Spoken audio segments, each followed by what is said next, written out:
From the moment it was announced that Kevin McCarthy was going to be giving over 40,000 hours of footage from the January 6th insurrection to Fox News host Tucker Carlson, it was pretty clear what the point of all of that was going to be. This is a guy who is a known liar. This is not disputable at this point. He's being given this footage to create a narrative that denies what is indisputable, that this was a violent attack on the Capitol, an attempt to overturn the results of an election. And we're gonna show you just the first night of Tucker Carlson crafting that narrative. Before we do that though, I wanna remind you of exactly who he is, because Tucker Carlson has had the good fortune over the past couple of weeks that the fact that it came out in the Dominion versus Fox News lawsuit that he is knowingly, explicitly lying to his audience about things he thinks are BS so that they won't leave him, I feel like should be a part of this conversation. So I will remind you that as January 6th was happening, Tucker Carlson was sending messages to his producers calling Trump a demonic force and a destroyer, but he's not gonna destroy us. Meaning that if you turn against Trump, or if you are perceived to have turned against Trump, he will destroy you. But Tucker Carlson's too smart for that. He's going to avoid that by not angering Trump or his base, even though he was very explicit in his text that all of the election stuff was nonsense and leading a mob to attack the Capitol was something a demon would do. So bear that in mind as we jump into the first bit of commentary that Tucker Carlson put over selectively chosen bits of that January 6th footage. The first thing you notice from viewing the full video record of January 6th is just how many people entered the Capitol building that day. Hundreds and hundreds of people, possibly thousands, over the course of about 2 hours. The crowd was enormous. A small percentage of them were hooligans. They committed vandalism. You've seen their pictures again and again. But the overwhelming majority weren't. They were peaceful, they were orderly and meek. These were not insurrectionists, they were sightseers. Protesters queue up in neat little lines. They give each other tours outside the speaker's office. They take cheerful selfies and they smile. They're not destroying the Capitol, they obviously revere the Capitol. They're there because they believe the election was stolen from them. They believe in the system. I mean, that is just propaganda. An obvious refutation of what we all know to be true, what he knew in real time to be true. Remember, he is describing the mob that was rallied by a demonic force there. Those are not my words, those are his words. Weird what changes when it's a private conversation versus what he's telling his audience, who he desperately wants to keep giving him money. Imara, what do you think? I mean, Goebbels would be proud, the Nazi era propaganda minister for Hitler, don't believe me, believe the lies, is the essential point. And I think that because this is a story that the people on Fox News want to believe, that a lot of people will.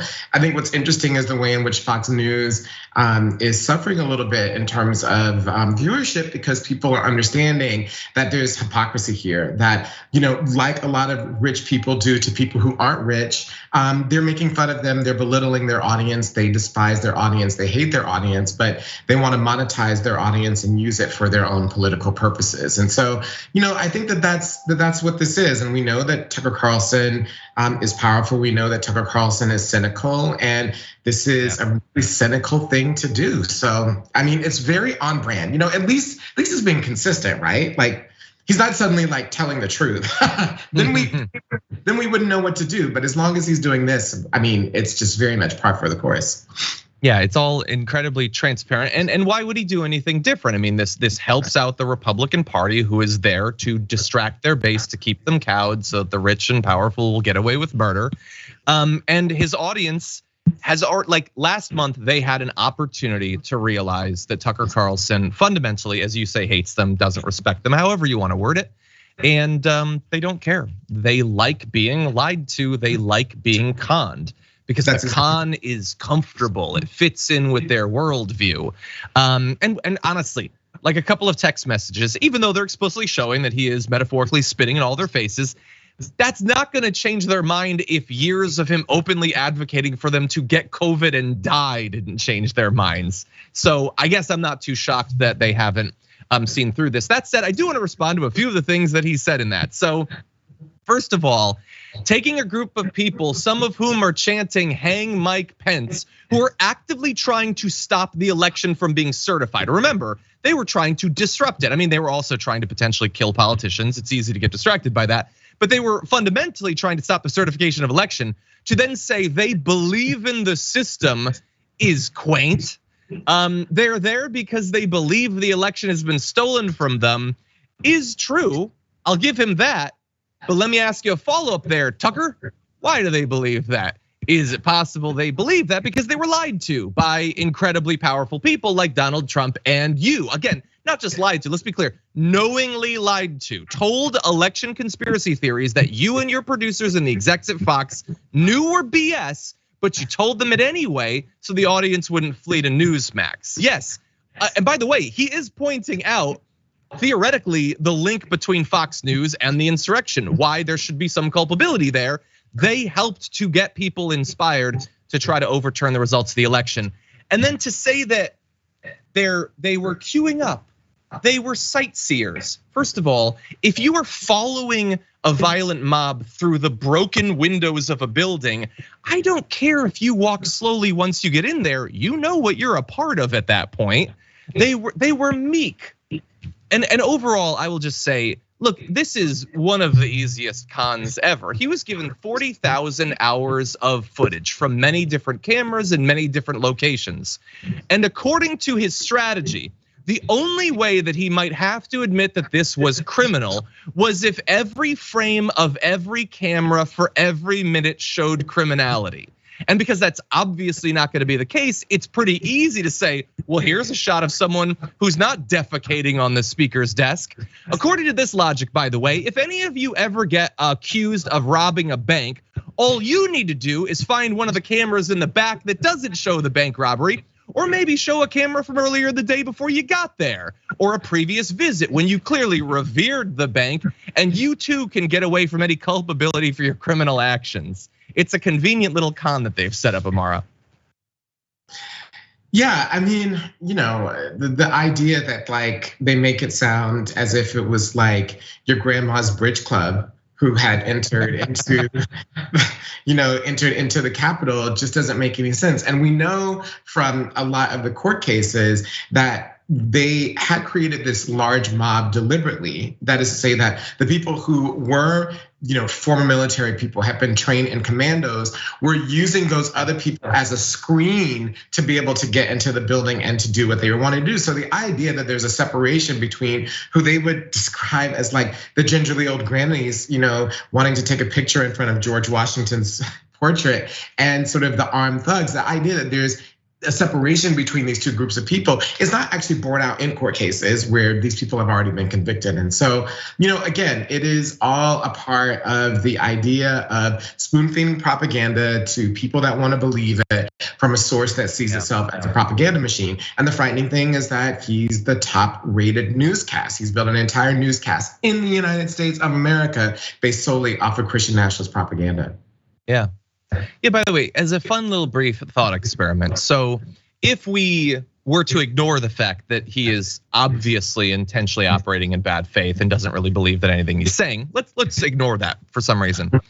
What he would have you believe is, sure, there were hooligans. We'll return to what the hooligans did in a little bit. But that obviously can't represent the other people who went through the destroyed doors and windows. They can't be held liable for that. How dare you besmirch an entire movement that's motivated by a feeling that there is injustice because of the actions of a few hooligans? Let me ask you a question. How does he talk about the social justice protests of 2020? Does he talk about it in that sort of way where, sure, there were some people who committed some acts of violence. There were some Molotov cocktails were thrown, but obviously there were hundreds of thousands, if not millions of people protesting over the course of months in literally dozens of cities and far more small towns. And then obviously you cannot tar them all with the actions of a few people, right, Tucker? I have a feeling he's found a way when he talks about those protests. No, every single one of those people was an Antifa terrorist and they deserve to be locked up for the rest of their life. Now that said, oh no, continue.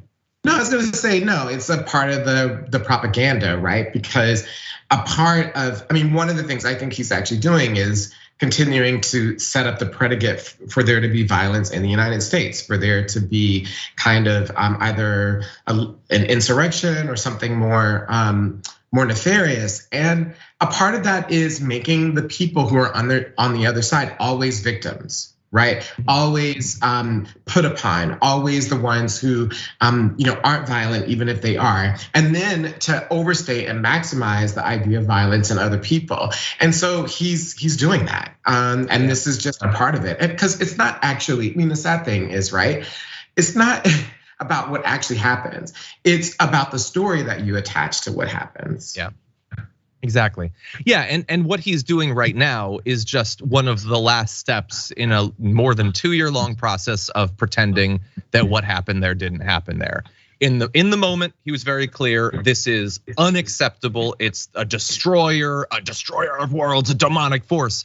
But almost immediately, Republicans decided, oh, we haven't crossed some sort of uncrossable line. Okay, then nothing happened. It's not a problem. We don't care about it. Unless, can I get you to believe that it was Antifa, in which case it was a problem? Maybe. We'll go back and forth every once in a while, but overall, not really a problem.